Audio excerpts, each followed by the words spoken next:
guys, it's Charles Ostlin here with Liquid Blue Cabarete in Cabarete, Dominican Republic. And as you can tell behind me, there's a lot of kiters, there's a lot of wingers, there's a lot of not a lot of windsurfers, a couple windsurfers.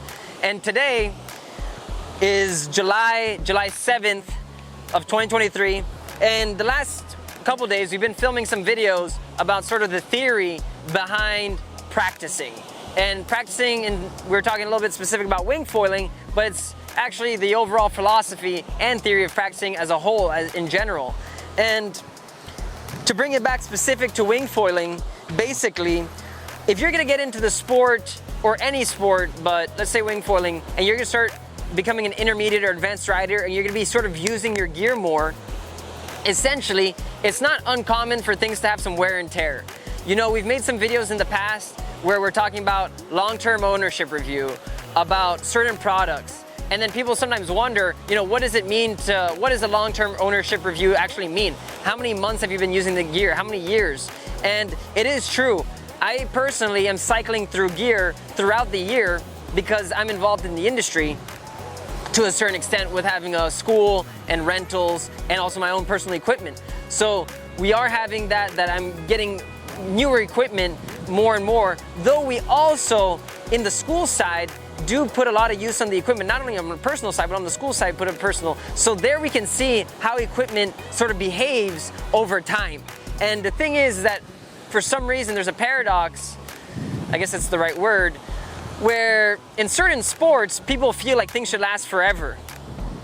And the case is that more you use something and more sort of abuse you put or hard use on it, then things are bound to happen, and you're either gonna need to do some sort of general maintenance or even completely change parts and pieces over time. So in this case right here, I'm gonna be talking about the board, the foil, and then I'm gonna pump up a wing here and sort of talk about what are some things to look for when you're using your gear more intensively and what you could sort of do to increase the longevity, or also make sure that your equipment is in a state where it's gonna be able to handle that use and abuse. Because the worst thing is that you go out there and then things are breaking all the time. You know, I've seen this happen more with kiteboarding, but especially after COVID, a lot of people had their gear sitting down in a closet or whatever it is, and then the valves started to go. You probably relate to this, especially if you're a kiter or even a wingfoiler, that people that are storing their equipment over long periods of time sometimes experience that once they go out on their next session, the valve is broken for whatever reason. And this could be any brand. This is also the thing, it's not brand specific, this is just equipment in general. Things can happen, just like a car, just like a motorcycle, just like a house. No matter what price or value, you're gonna have to do some maintenance, some upkeep, and you might even have to change pieces. So in any case, here I got my rocket wing board. This is a board that I've been jumping and riding for the last couple months. And so far, overall, the only thing I've noticed, which is on the other side of the camera so you won't be able to see it, is that the pad right here has lifted a bit because sometimes I pull the board onto myself. So that's something I'm just waiting for to eventually glue up. Here I got the foot straps. I'm gonna take out my tools, which are always in my bag. All right. So I'm gonna take out my tools. We're gonna talk about the board first, of things I sort of look for and do checks with, not every single session, but once in a while. And basically, with my foot straps, what I wanna make sure is that my foot straps are nicely screwed in. And what I just do is, first of all, when you're tightening any of your screws, you always want to get to a point where you're forcing the screw, but you're not sort of overdoing it. So once I usually get to a part where with general strength, I can't really turn anymore, I might give it a slight degree, if I can, of spin, and then I'll leave it. You don't want to thread your screws and over screw them and then eventually end up breaking something. So here I am, I'm just checking out. I can get a little bit of movement there, so I'm just going. Yeah, as well slightly. So once in a while, I take time to just re-screw my foot straps as my feet are in there. And the worst thing that I would want is for my feet to be in there and then a whole strap just going on a landing or even general riding, and then I eat it, and then who knows what happens there. So it's always important, if you're using straps, because you're in the intermediate professional level or advanced level where you want to start jumping, to make sure that your straps are properly screwed in. And one tip overall is that you want to make sure you have a sufficient washer that is the appropriate size, so that your screw, if you just use your screw, generally it might just pull through. So make sure you use a good washer there to make sure that your straps can hold a good amount of pressure on crashes or even on jumps and landings. So after that's all checked up, you know, if your pad ever unglues itself, you could easily re-glue it, so that's not a big deal. But those are sort of the two things on the top of the deck. Same thing here if you have a leash plug where you have your leash rope, make sure your leash rope is good. Me, I don't use a leash for freestyle, don't recommend it either. But if you do use a leash for wave riding or for general riding, make sure that your rope is all good to go so you can handle some pressure. And then in terms of dents that might happen over time because you're using your gear, I've landed with my knee on the corner here. I've dug in the nose of the board just on a rock here. And I just put a basic coating of epoxy with some Solaris to just patch that up, and didn't really do a proper job of cleaning it, but just to patch it up so we can use it another day. Now after that, after checking the top of my board, I want to check the bottom of it. And what do I check on the bottom? I'm not gonna need that Phillips head anymore. So one thing I generally do, and I actually did this yesterday, where I was taking the foil, and I've been jumping a lot with this foil. This is the SK8 850, and basically I felt that there was a little bit of play on the wing. And sure, there is a bit of, there's gonna be a bit of flexing across any of the wings you have, but the reality is I felt something a little bit more than normal. So I took out my screwdriver, I was like, all right, let me check this out right here. And I'll actually take this screw out. But as I was trying to tighten the screws, I realized that the screw was threaded and it wasn't actually gripping. So one thing I like to do is that if I'm screwing in any of these screws and I feel it's not really going in well, of course, you want to make sure that there's no sand or dirt or debris inside of it, but the screws should tighten pretty much easily and they shouldn't feel weird in any sense. But when I was screwing it down, I realized it wasn't catching and that the screw was damaged. So that's why me, I don't carry the extra screws in my bag, but when I do go traveling to a spot that is remote, I always bring an extra set of every single screw on the board and on the foil, just in case something were to happen and I'm there in the middle of nowhere, I don't got a screw. But now I could just simply go to the beach, take my bag, and I got my tools and I got extra screws, so I could easily switch out anything. And in this case, I needed to switch out actually one screw, and then the other screws I moved them. But that's something that's gonna happen. More you're jumping with your equipment, you're putting a lot of load either way on the foil, and that's gonna cause these screws to get damaged. Whether they're M6 or M8, whether you got the best screws or the worst screws, with time, you might have to switch out your screws, especially the ones that connect your foil plane to the mast. That's where there's gonna be a lot of tension. But, which I haven't done yet, on this, on the stabilizer and on the fuselage, or the fuselage and the stabilizer. Now on the stabilizer, we won't have any more screws on these monoblock versions, but on the fuselage, I might have to replace these screws once in a while. But in any case, yesterday I tightened this, so I know these are all tight. But what I do is that I like to tighten them to make sure that they're all good. And once in a while, people ask, how frequently should I rinse my wing? How frequently should I rinse my gear or my board and my foil? Every session, I rinse my foil. I'm wing foiling here in the ocean, so the salt destroys everything no matter what. And what I do is I rinse everything thoroughly. Now, if I'm not gonna wing foil for many weeks or months, then I will consider disassembling everything and then leaving it like that. I don't usually leave my things assembled if I'm gonna leave it out for a long time. If I am using it day after day, week after week, I will just do basic maintenance of unscrewing and rescrewing the screws to make sure they don't seize up. I do also add a marine grease to help with the lifespan of them and making sure they don't get seized up. But other than that, when it's just regular use, I leave everything mounted and all I do is I check. So here yesterday I've been jumping, so these are all still super tight. See, I'm putting a little bit of pressure, can't move it, right? And one thing too, when you're tightening, to avoid damaging the heads of the screws, you want to make sure you put some downward force and then you try to tighten. In this case, I can't tighten anything. So to recap, with the top of the board, if you're using foot straps, you can check that out. You can check your pad. If your pad ever needs maintenance, that can happen over time. You know, even me, I take care of the gear, though since I've been recently, for some reason, pulling on through the backside of the board, and I can realize, whoop, the wind. I can realize that on here on both edges, it's been peeling up a little bit. This little bit of super glue, once it gets a little bit worse, is gonna close up right away, and then I won't ever have to think about it again. In terms of dents, from falling on the board or hitting the board, moving it around, Solaris in your bag, I don't have my Solaris right here, that can easily patch any of these things up, and in the end, it's just a bit of aesthetics. And if you want, you could get a proper job if it's a bigger damage, but in general, we don't need to go to that extent for this. So I'm gonna flip this around here. So that's in regards to the top of the board. At the bottom of the board, I also generally like to inspect the gear to make sure that, you know, I'm using gear since it's brand new. And when it's brand new, you can tell how it looked originally, and then you can tell how it evolves with time.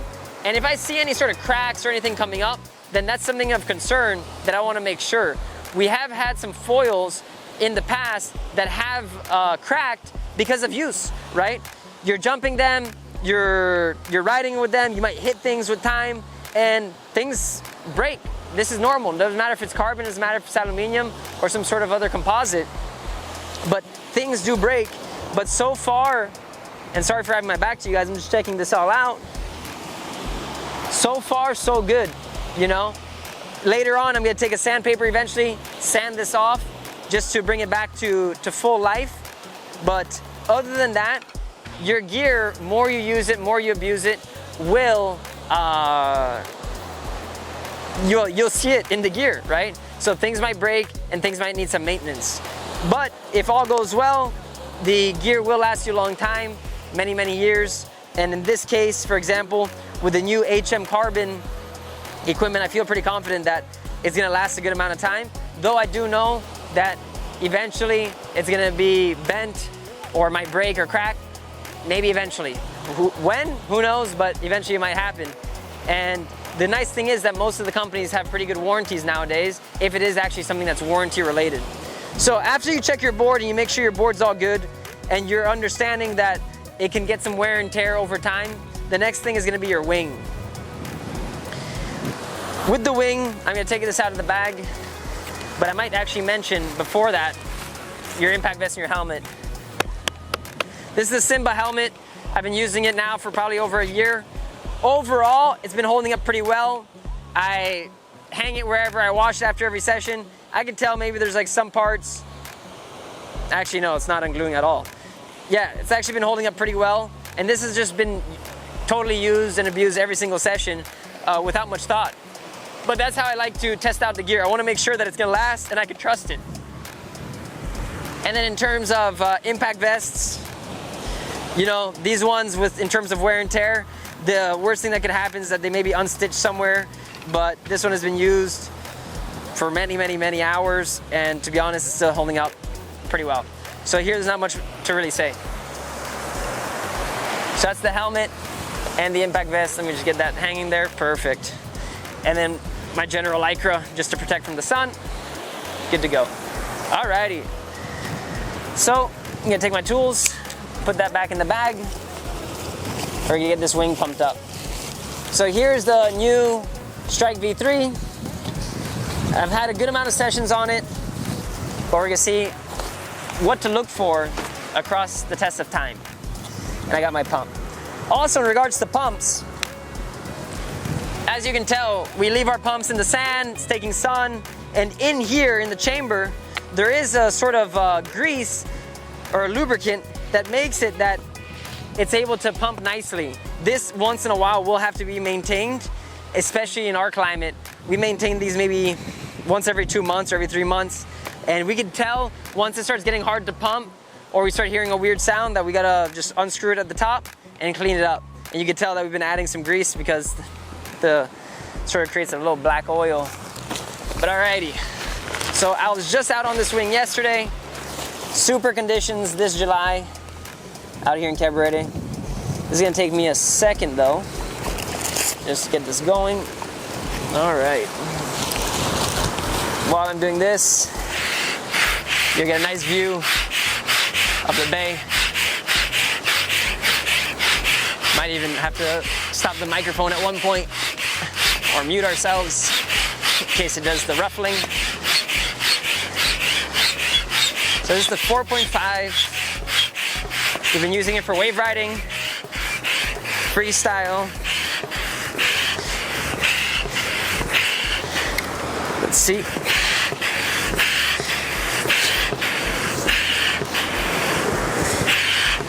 We're gonna bring it up a little bit past 9.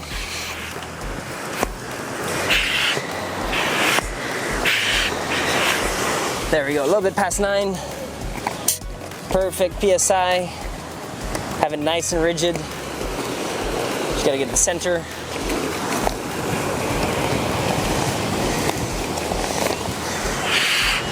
And then this is it. So we got something that we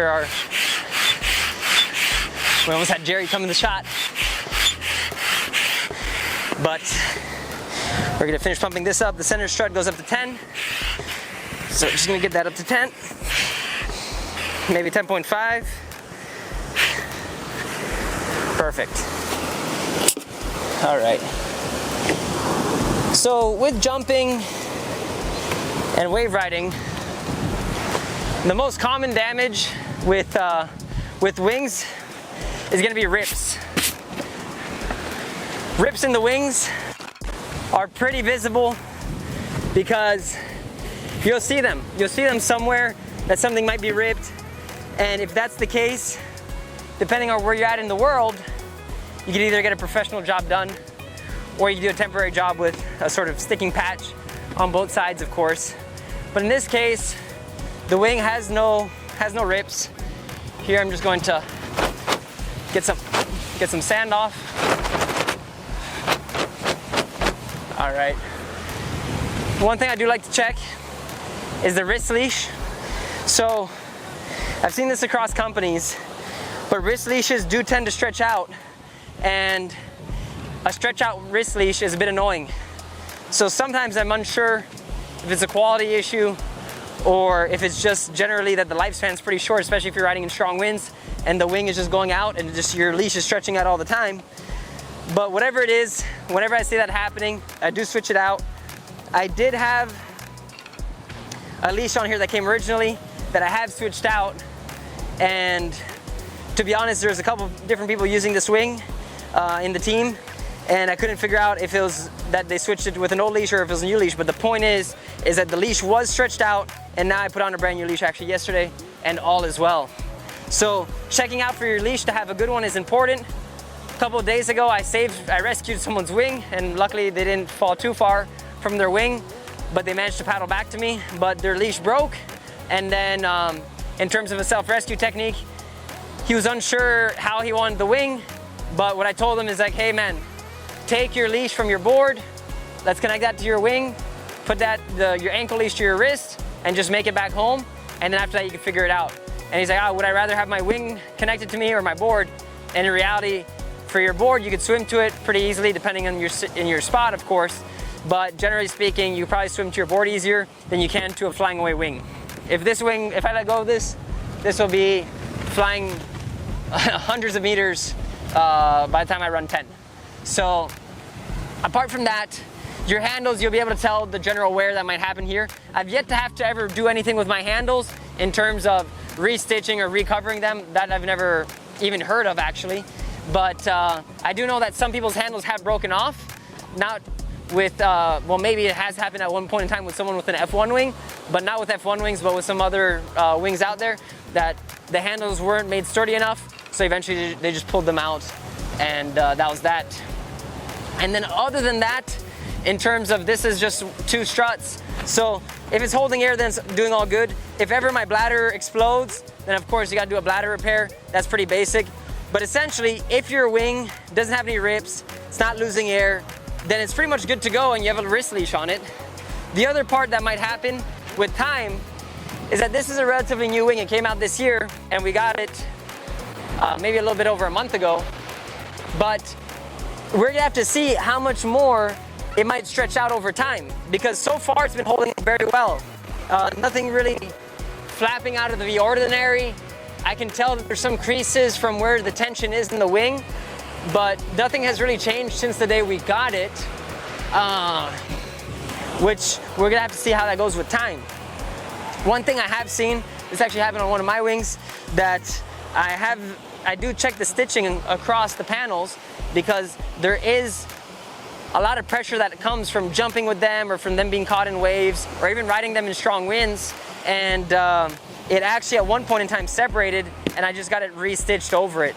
So you want to check for your wing. The nice thing about winging is that even if for some reason anything happens to your wing in the water, you get a small rip or anything of that nature, you could actually in theory ride it back, and I've made a video about that you can ride your gear back even if it has a rip in it.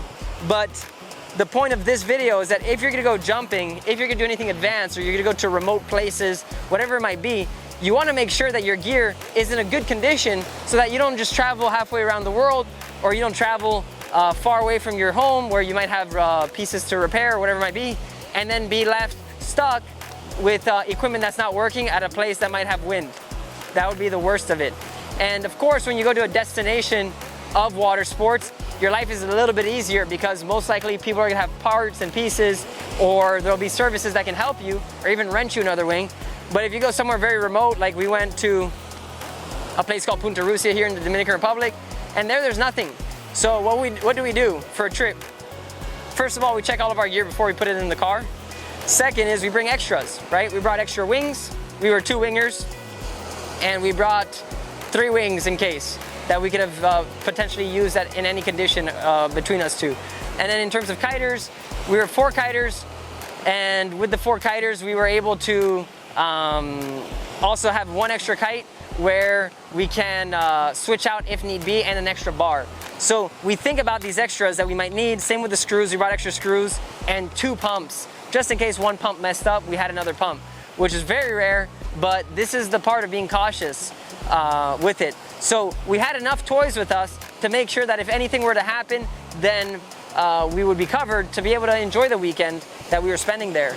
And that is more of an extreme side, where you're like, yeah, you might have a lot of gear so you could do these things, but it could be as easy. If you're going on a surf trip, you bring an extra set of fins, you know, or you bring a fin key. I've seen people who they don't even bring fin keys, for example, and they can't even put on their fins. So luckily someone has one.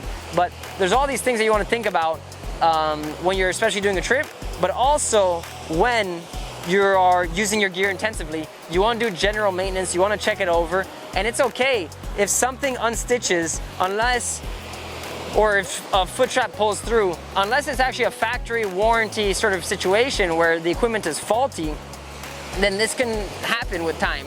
And with new gear, it should happen less than with older gear, but especially with older gear, you gotta make sure you maintain it well.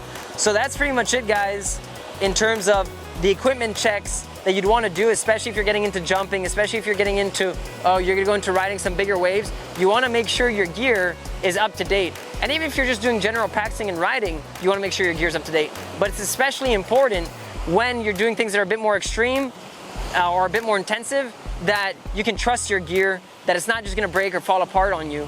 And that is easily done just by checking it. And this video is maybe 15-20 minutes long, and in 15-20 minutes you can easily check all your equipment and make sure it's good to go. Even just pumping up your wing, leave it in the grass, and if it stays filled up with air, then you know it's not leaking. Certain things like that. But take care of your gear.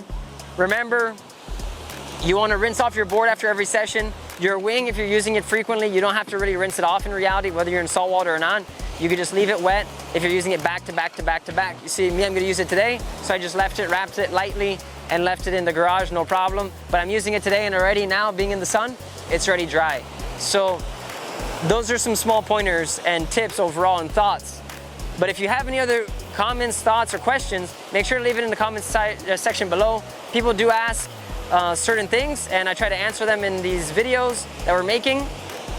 And as you can tell, right now it's July, that I mentioned in the beginning of the video.